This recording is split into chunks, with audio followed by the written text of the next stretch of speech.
Bonjour Bertille Toledano. Bonjour Marie. Je suis très heureuse de vous accueillir, de vous recevoir, mais en même temps vous êtes un peu chez vous quand même. Enfin voilà, je suis très heureuse d'être avec là vous aussi ce matin.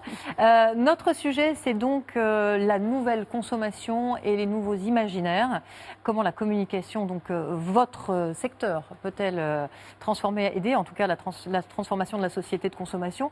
En quelques mots, pourquoi c'est important ce qu'on fait ce matin?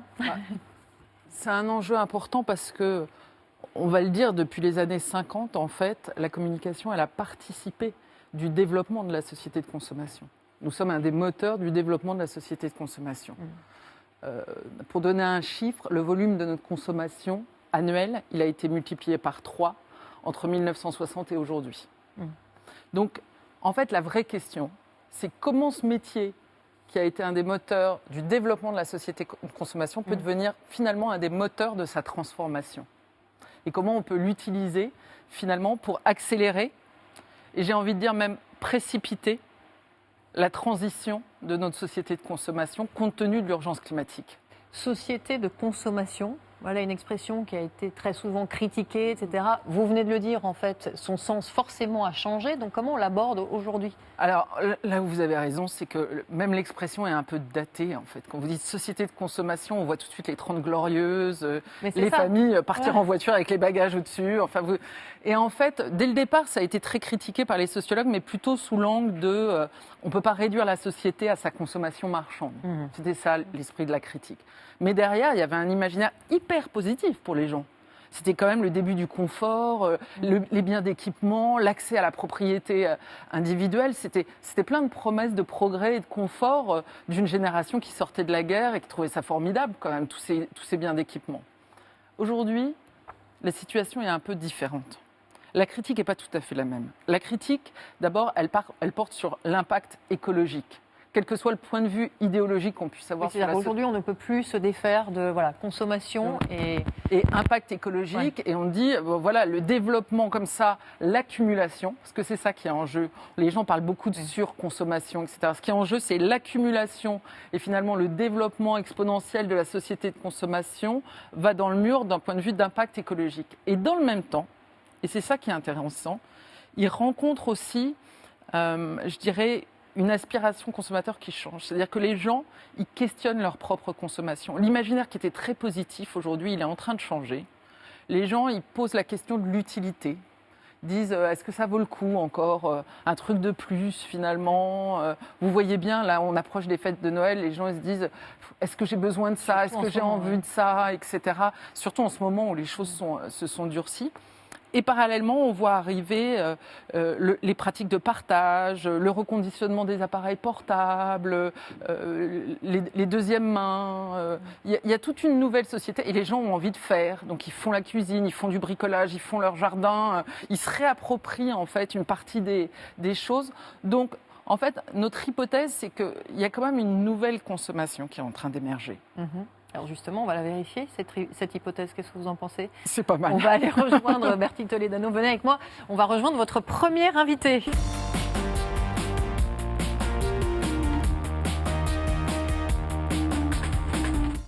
Un très grand spécialiste.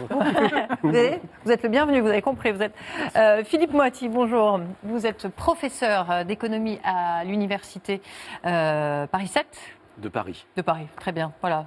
Il faut toujours dans une émission une petite erreur. C'était donc maintenant à l'université de Paris, Philippe Moati, cofondateur de l'Observatoire Société Consommation. Là, on dit l'Obsoco. Là, j'ai bon. Bravo. Voilà. Merci d'avoir accepté notre invitation. Vous allez nous aider à comprendre s'il y a ou pas une évolution de notre façon de consommer. Est-elle toujours synonyme d'accumulation, comme c'était encore le cas, Bertille Toledano le rappelait il y a quelques instants, il n'y a pas si longtemps, où justement, elle tend plus que jamais à se redéfinir? La réponse est dans la question. Au revoir, merci, bonne journée Philippe Moati, merci. Non, effectivement, l'accumulation, ça a pu avoir du sens, ça a été rappelé par Bertille tout à l'heure, très justement. Aujourd'hui, ça en a de moins en moins. Alors d'abord, et c'est une évidence, parce qu'on a pris conscience de l'impact écologique de cette accumulation, ça nous met dans le mur, ça a été rappelé. Peut-être aussi, c'est plus diffus, parce qu'on se rend compte peut-être que la consommation a pris une telle place que ça génère une sorte de vide existentiel. Et qu'on ne peut pas être simplement des consommateurs, on ne peut pas passer sa vie à gagner pour ensuite dépenser. Ça crée une sorte de vacuité dont on prend conscience aujourd'hui, sans doute parce que le monde est compliqué et qu'on le perçoit de manière assez négative. Donc il y a des nouveaux imaginaires qui sont en train d'émerger et je pense que les marques ont pris un peu de retard dans la compréhension de ces nouveaux imaginaires. Et en fait, si j'avais un mot pour résumer peut-être ce vers quoi il faut aller, c'est le mot d'expérience. Alors, il est galvaudé dans le milieu du marketing, mais je pense qu'on n'en a pas compris toute la teneur. Aujourd'hui, je pense que ce que recherchent les gens à travers la consommation, c'est de l'expérience. Alors, il y a le premier niveau de l'expérience qui est assez banal, c'est de vivre des émotions, des sensations, de vivre des moments importants, de sentir qu'on existe et on retrouve la dimension existentielle. C'est important, notamment chez les jeunes. On voit que leur orientation en termes de consommation pousse dans ces directions, ils sont souvent des services d'ailleurs. Mais l'expérience, il faut aussi l'entendre de manière plus générale comme étant l'expérience de consommation. À vrai dire, tout le système dont on essaye de sortir aujourd'hui poussait les gens à l'achat. Et la publicité, elle devait faire la vente, elle devait aider à faire la vente. Ce qui comptait, c'était le moment de la transaction, le moment où le client paye et part avec le produit. Ce qui se passait après, à la limite, c'était très secondaire. Aujourd'hui, on ne peut plus se permettre ça et on comprend, à mesure qu'on s'intéresse aux consommateurs, que le moment critique dans tout ça, c'est le moment de la consommation. C'est que la valeur, elle n'est pas dans le produit. Le produit n'est qu'un intermédiaire. La valeur, elle va être créée dans la manière dont le consommateur va s'approprier le potentiel contenu dans les produits. Au moment où il consomme, pas au moment où il l'achète. Voilà. Et cette expérience de consommation, elle a été trop peu travaillée. Et je pense que c'est quelque chose d'absolument fondamental de comprendre qu'on peut tirer plus de ce qu'on achète, plus d'utilité de ce qu'on achète, si on se concentre sur ce moment critique de la consommation. Donc ça veut dire revenir aux fondamentaux de la consommation. La consommation, ce n'est pas le produit. La consommation, c'est obtenir des effets utiles, des solutions à des problèmes et transformer l'individu. Donc ce n'est pas l'avoir, c'est l'être. Et du coup, c'est un peu le passage, ce que tu appelles le passage entre valeur d'achat et valeur d'usage, en fait. Absolument. En fait, ce qui intéresse un consommateur, c'est la valeur d'usage du produit. Ce qui intéresse le vendeur, c'est plutôt sa valeur d'échange. Donc il y a un petit antagonisme au départ. Il faut qu'on converge autour de cette idée que ce qu'on vend fondamentalement, ce sont des effets utiles et des solutions. Et que ces effets utiles et ces solutions sont obtenus par une coopération, en quelque sorte, entre le vendeur et l'acheteur. Et je crois que ça nous amène à repenser complètement la consommation et les modèles économiques d'entreprise qui sont derrière. Parce que si on vend les effets utiles et des solutions, on n'est pas toujours obligé de vendre le produit. Et on bascule alors sur des modèles dits serviciels, dont le plus abouti est ce qu'on appelle l'économie de la fonctionnalité, où l'entreprise, la marque, reste propriétaire des moyens matériels d'offrir les effets utiles et les solutions, et vend un service. Et là, on sort de la logique d'accumulation, on sort de cette course effrénée à l'obsolescence, qu'elle soit par la mode, par la technologie, puisque pour rester rentable, celui qui offre le service va être inciter à économiser les ressources. Mais du coup, est-ce qu'il y a une bonne consommation et une mauvaise consommation, entre guillemets? En tout cas, est-ce qu'il y a une bonne consommation au regard de nos enjeux climatiques et de notre impact environnemental? Et oui, qu'est-ce que ça veut dire? Parce qu'on parle, on a que le mot consommation plus vertueuse. Oui. Mais qu'est-ce que c'est? C'est quoi? D'abord, il ne faut pas jeter le bébé avec l'eau du bain. La consommation, ça a plein de bons côtés. Donc là, on est en train de faire un peu le procès de la consommation en général. Et je pense qu'il faut effectivement faire le tri dans la consommation entre la bonne et la mauvaise. J'aime bien d'ailleurs quand tu dis on est dans un moment qui a un succès de la société de consommation. Si on est arrivé jusque-là, c'est parce que nos premiers besoins, ils ont été comblés quand même. Comblés, mais justement, ils sont comblés et aujourd'hui, ça tourne un peu dans le vide. D'ailleurs, les économistes et les psychologues l'ont montré. Quand on a atteint ce niveau de consommation, continuer de consommer plus ne nous rend pas fondamentalement plus heureux. Par contre, on voit bien les dégâts que ça crée à côté. Donc, il faut penser autrement la consommation et essayer de tendre vers la bonne consommation. Pour moi, je lui vois 3 dimensions, cette bonne consommation. Les 2 premières sont indiscutables. L'innocuité. Et on sait à quel point nous sommes sensibles à notre propre santé. C'est la vertu principale que l'on recherche dans la consommation, qu'elle ne fasse courir aucun risque. Deuxièmement, l'impact environnemental. Il faut une consommation qui soit plus sobre. Et donc, il faut arriver à une forme de dématérialisation de la valeur. On connaît la manière d'y parvenir, les manières d'y parvenir. L'économie circulaire, faire monter en gamme la consommation, faire en sorte que chaque achat pompe davantage de pouvoir d'achat pour qu'au final, ça s'étale sur moins de produits, donc moins de matière. Et puis, ce que j'évoquais tout à l'heure, plutôt que de vendre des produits, vendre des services et faire en sorte que l'entreprise qui fournit le service soit économe dans les ressources matérielles qu'elle utilise parce que sa rentabilité va en dépendre. Donc on voit à peu près les pistes dans lesquelles il faut aller, mais ça impose quand même des changements de modèle économique du côté des entreprises. Toute la discussion qu'on a sur la consommation, souvent on revient à mettre la charge sur le consommateur. C'est lui qui doit se comporter de manière responsable. Attention, le gros du travail, il est du côté des entreprises, pour permettre aux consommateurs de consommer de manière responsable, et surtout pour sortir de cette logique infernale qui consiste à vendre toujours plus, à trouver la prospérité dans l'accumulation, dans le toujours plus. C'est le modèle économique qu'il faut revoir sérieusement. Et la troisième dimension d'une bonne consommation, alors celle-là elle est plus subtile, je pense que le modèle dont il faut qu'on se défasse, c'est un modèle où la promesse est une promesse de petit plaisir, quoi. Et la publicité n'a pas arrêté d'aiguiser cette envie du petit plaisir. Regardez comme vous seriez plus heureux si vous pouviez acquérir ce produit, et on se rend compte que ça crée des petits plaisirs éphémères, tout simplement. Je pense qu'aujourd'hui, par rapport aux attentes d'une population dans une société d'opulence, c'est pas le petit plaisir seulement qu'on recherche, c'est l'épanouissement personnel, c'est la réalisation de sa vie, c'est trouver pourquoi on est fait, et arriver au bout du compte, se dire on a une vie bonne. Et je pense que c'est ça le grand défi de la consommation d'aujourd'hui, et donc le défi pour les marques, c'est de passer d'un paradigme du plaisir hédonique, du petit plaisir éphémère, à quelque chose de plus fondamental qui est d'aider les gens à se réaliser. Et finalement, si on réfléchit bien, ça change complètement le rapport à la consommation. Beaucoup d'immatériel de consommation, beaucoup de choses du côté du loisir, de l'éducation, de la culture. Exactement. Et beaucoup de choses aussi du côté du faire soi-même. Absolument. Et ce faisant, se faire. C'est un programme. C'est exactement ça. D'ailleurs, c'est un bon slogan. Nos études l'ont montré. C'est qu'il y a des consommations qui, effectivement, aident les gens à avoir le sentiment d'avoir une vie épanouie et qui les met en équilibre psychologique. Et en tout cas, pour ceux sur quoi nous avons travaillé, les loisirs actifs, tout ce qui amène à faire des choses. Alors, ça va du bricolage à écrire des poèmes. J'aime bien quand vous pointez du doigt quand vous dites bricolage, parce que vous ne savez pas ce que vous dites. Vous êtes très fort. Ça, et certainement la culture, mais ça, je ne l'ai pas mesuré, ce sont des choses qui, effectivement, élèvent l'individu, le font grandir, donnent du sens à son existence. Et je pense que c'est une des composantes de la bonne consommation, aider les personnes à être, et pas seulement à avoir, et être en faisant. Donc le faire est une dimension de cette nouvelle consommation qu'il faut encourager, parce que il faut faire avec des moyens, il faut faire avec des compétences. On a besoin d'être épaulé par les marques pour nous aider à faire et nous épanouir en faisant. Ce qui va être compliqué, c'est, on le voit bien, c'est accompagner en termes de communication, parce qu'il y a beaucoup plus de logique d'accompagnement, en fait. C'est pas juste une campagne, c'est de l'accompagnement tout au long du processus et tout au long de l'expérience. Exactement. Pour les entreprises, en termes de services, ça dit plein de choses, quand même. Ouais. Parce que l'accompagnement, on sait, c'est l'accompagnement humain aussi. Donc, ça va avoir un coût. On va peut-être arrêter d'être uniquement dans comment on diminue les prix, parce que sinon on ne pourra pas accompagner tous ces services-là. La vraie question, c'est est-ce que ce sera suffisant, en fait, cette modification de notre consommation au regard de notre défi écologique et au regard de l'impact qu'elle a sur le climat. Philippe Moiti.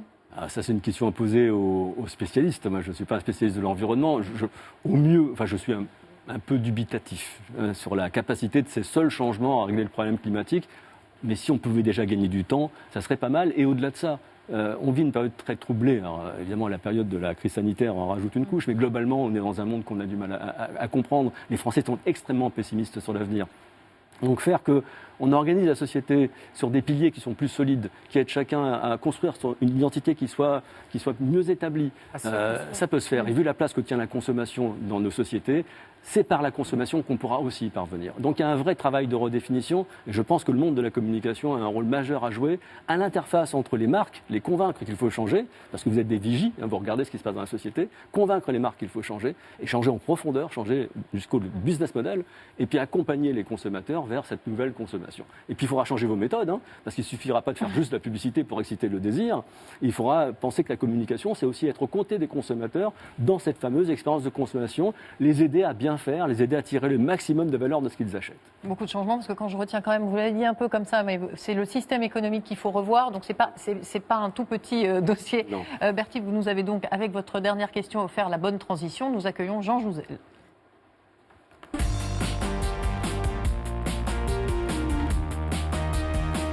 Entrez, Jean Jouzel, installez-vous. Bonjour. Bonjour à tous les trois. Bonjour, merci beaucoup d'être avec nous. Vous êtes directeur de recherche émérite au commissariat à l'énergie atomique. Vous avez réalisé l'essentiel, on peut le dire, de votre carrière scientifique. Votre champ de recherche, c'est l'étude de l'évolution du climat à partir de l'analyse des glaces polaires. Vous êtes donc très bien placé pour nous parler de ces enjeux climatiques. Pensez-vous justement que les nouvelles tendances de consommation sont davantage en mesure de répondre à ces enjeux climatiques? Et est-ce que le consommateur dispose d'informations suffisamment claires pour savoir quel est son impact à lui en termes d'impact environnemental de sa consommation? Oui, on peut. Je le pense, oui, je pense même que c'est une nécessité. Je crois que c'est Berti qui a dit que la consommation a doublé entre 1970 et aujourd'hui. Alors je ne sais pas à quelle échelle, mais... Triplé même, Triplé non, les années 60. Triplé depuis les années 60. Alors, je ne sais pas si c'est à l'échelle française ou à l'échelle mondiale, mais ce qu'on observe quand même, c'est que les émissions de gaz à effet de serre ont-elles doublé entre 1970 et 2019. On est passé de 27 milliards de tonnes d'équivalent CO2 à 54 milliards. Donc c'est clair qu'il y a ce parallèle entre la consommation et l'émission de gaz à effet de serre qu'il faut effectivement casser, c'est très clair. Donc on ne peut pas continuer sur les mêmes trajectoires en termes de consommation. J'ai bien écouté. Donc oui, bien sûr, il faut, et je crois que ça commence à être le cas, j'en suis heureux, mais disons, il faut absolument effectivement que la consommation ne soit pas forcément synonyme, bon, c'est plus large que le seul problème de climat, de transition écologique au sens large. C'est clair que cette prise de conscience est là, mais elle est absolument nécessaire parce que, en termes de climat, là où nous sommes aujourd'hui, c'est ce que nous avions envisagé il y a 30 ans, en termes de rythme de réchauffement climatique, en termes d'accélération d'élévation du niveau de la mer, d'événements extrêmes qui deviennent plus fréquents. Et ça doit nous inviter quand même à prendre au sérieux ce que nous envisageons dans 30 ans, ce que mes collègues modélisateurs envisagent dans 30 ans et au-delà. Et nous avons quand même une idée claire de ce vers quoi nous allons.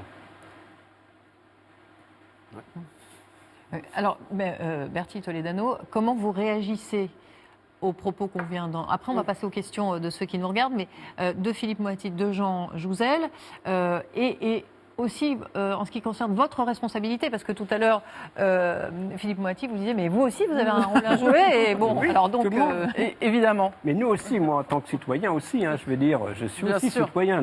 Je suis Bien très sûr. clairement. Et j'ai envie de vous dire, notre plus grande chance à tous, c'est la montée en responsabilité de chacun. Je pense qu'on a tous intérêt, finalement, à se responsabiliser chacun. Alors nous, notre rôle, moi je vois au moins 2 chantiers à l'issue de cette discussion. Le premier, il est sur l'information. C'est un chantier qui peut paraître très banal, basique, un peu, quand on parle de communication. Mais en fait, c'est un chantier très important, l'information. Parce que les gens, si vous leur donnez trop d'informations, ils sont perdus.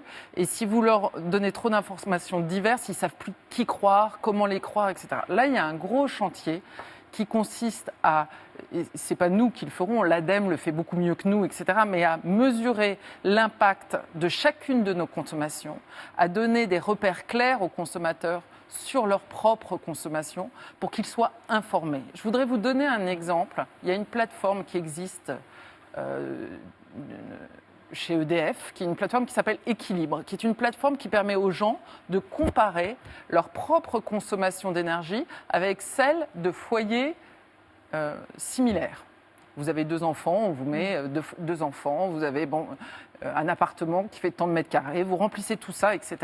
Et puis, ça vous donne finalement quelle devrait être ou quelle est la consommation moyenne de ce type de foyer. En moyenne, les gens qui regardent cette application font 12% d'économie d'énergie. Ça veut dire quoi? Ça veut dire qu'un consommateur éclairé, ouais. c'est déjà un citoyen. C'est plus un citoyen. Donc, il y a la publicité, c'est très simple, c'est rendre public. Donc, notre première mission, c'est une mission d'information. Alors, c'est drôle, pardon. Là, on va passer aux questions du public, mais là, je vois une remarque, mais très simple. Comment puis-je m'y retrouver avec tous les logos environnementaux lorsque je fais mes courses? J'ai du mal à avoir une information claire. Ça commence par là, en fait, l'information. Ça commence par là. Alors, il y a des gens, vous les avez un peu plus tard sur votre plateau de l'ADEME, qui sont des gens remarquables, qui font un très très gros travail. Les scientifiques font un énorme travail pour essayer de nous donner une information claire. Mais ce qui est sûr, c'est qu'il va falloir simplifier. Il va falloir réunir sur une même plateforme toutes les informations. Vous savez, les consommateurs, vous leur donnez un endroit où ils peuvent mesurer finalement la qualité de leurs produits nutritionnels. Ils y vont, ils l'utilisent. Bah, bien Donc, 30%. 30%. Combien? 30%? Et donc, c'est important quand même. Donc, on peut quand même monter assez rapidement la conscience et l'information de nos concitoyens sur ces questions-là. Pour l'instant, il y en a tellement que c'est vrai qu'ils sont un peu perdus, ils ont un peu de mal, ils ont l'impression qu'en plus, c'est un peu le défilé des mauvaises nouvelles. À chaque fois qu'ils pensent pouvoir se fier à un truc, on les amène sur quelque chose d'autre. Donc, je pense qu'il y a une première mission qui est une mission d'information, qui est une mission très importante. Jean Jouzel, question pour vous. Les scientifiques sont d'accord sur le constat et l'urgence, mais pas sur les chemins à prendre. Qu'est-ce que vous feriez en priorité sur la consommation globale? Énergie, automobile, alimentation. Oui, alors d'abord c'est positif de dire que les scientifiques ont quand même une vision claire de ce problème du réchauffement climatique. Ça n'a pas toujours été le cas en tout cas.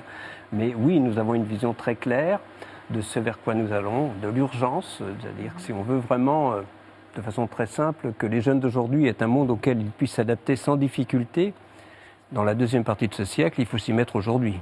Donc c'est très clair et de façon rapide et importante. Bien sûr, la Convention citoyenne, avec cet objectif de moins 40% à horizon 2030 au moins, on voit bien la difficulté. Et moi, j'ai eu la chance de suivre la Convention citoyenne de l'intérieur. Et Amandine Rangemar en parlera tout à l'heure. C'est clair que je pense qu'on identifie bien, disons, les leviers qu'on a. Grosso modo, en France, se loger, se nourrir, se déplacer. Pour chacun d'entre nous, on est tous concernés. C'est quand même plus de la moitié des émissions. Déjà, on peut se poser des questions sur notre propre comportement. Ensuite, évidemment, si vous voulez, en termes de mobilité, si vous voulez prendre des transports en commun, c'est aussi un jeu d'aller-retour avec les collectivités locales. Il faut qu'ils existent, il faut qu'ils soient pratiques. En termes d'efficacité énergétique aussi, il faut que cette efficacité énergétique vous soit offerte. En termes d'isolation des bâtiments, il faut que ce soit possible financièrement, mais aussi techniquement quelquefois. On a un peu de retard techniquement en France par rapport à d'autres pays. Donc on voit bien là où il faut travailler. On connaît très bien les secteurs d'activité qui émettent. On connaît très bien au niveau des pays, au niveau des secteurs d'activité. Donc il n'y a pas d'ambiguïté sur ce qu'il faut faire, sur ce qu'il faudrait faire, mais je pense sur ce qu'il faut faire pour prendre une trajectoire qui nous permette effectivement simplement de respecter la loi en France, simplement respecter la loi, les objectifs de la loi. On ne demande pas plus, la loi est très ambitieuse en fait. Neutralité carbone à horizon 2050, c'est quelque chose d'ambitieux et qui va tous nous concerner, et y compris bien sûr le secteur de la publicité. C'est clair que, disons, si on veut respecter cet objectif, il faut que tout le monde s'y mette, il faut que tout le monde regarde dans la même direction. Et si vous me demandez des choses à faire, bien sûr, la mobilité est très importante, l'énergie, la mobilité c'est 30% en France, près de 30%, un peu moins. Les émissions, 20% pour le domestique, en gros ce qu'on fait chez soi, et puis à peu près 20% aussi pour alimentation-agriculture.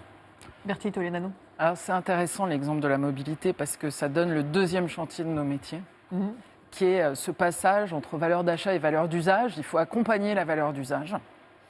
C'est un gros défi en communication parce que Maëlys en parlait tout à l'heure de façon très intelligente. Finalement, la modification des comportements, c'est un des trucs les plus durs en communication. C'est plus facile de faire acheter un truc que de changer le comportement de quelqu'un qui a déjà un comportement qui est inscrit dans ses habitudes depuis des années, etc. Alors, je voudrais prendre un exemple parce qu'il est assez édifiant. On va avoir besoin de communication, d'accompagnement et sur tout le parcours client. Je voudrais prendre un exemple que vous connaissez sans doute, qui est celui des véhicules hybrides. On a dit à tout le monde d'acheter des véhicules hybrides parce que c'est plus écologique, que c'est être plus économe, ça allait être formidable. Il y a une étude qui est sortie en 2020 sur 10 000 véhicules aux États-Unis, en Europe, en Chine, et qui montre que, à la pratique, ça n'est pas le cas. Pourquoi ?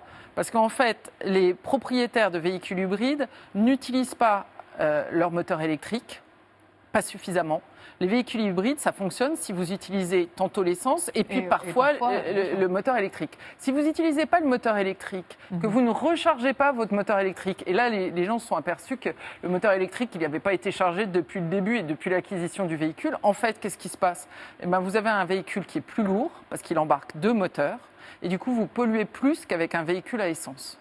Donc on voit bien le défi, c'est un défi d'expérience, de parcours client. Il faut accompagner toute la chaîne pour que ce ne soit pas uniquement finalement des promesses, mais que ce soit qu'on ait une obligation de résultat. Je veux dire, on n'a pas qu'une obligation de moyens en fait. Et on voit bien ce que ça peut générer aussi comme, je ne sais pas si le mot est trop fort, mais je ne crois pas, comme inquiétude aussi tout ça pour le consommateur. Est-ce que changer nos comportements individuels, Philippe Moati, attention, évidemment oui, mais sert vraiment à quelque chose? J'ai l'impression que on a beaucoup de responsabilités, on nous colle beaucoup de responsabilités tout le temps dans nos choix quotidiens, etc. et dans l'ancrage aussi de nos habitudes. Quand on voit qu'il y a un besoin massif qui ne dépend pas que du consommateur, voilà, donc comment on change nos comportements individuels quand il serait aussi simple de se dire, pas que nous finalement. Je suis très sensible à voilà. votre question parce que je pense que remercie. le débat qu'on a actuellement, y compris ici d'ailleurs, sur cette question, fait porter trop de poids sur les épaules du consommateur. On est face à un problème systémique. C'est notre manière de faire société, notre manière de faire économie qui pose problème. Alors évidemment, en tant que consommateur, en tant que celui qui achète les marchandises produites, nous avons une responsabilité.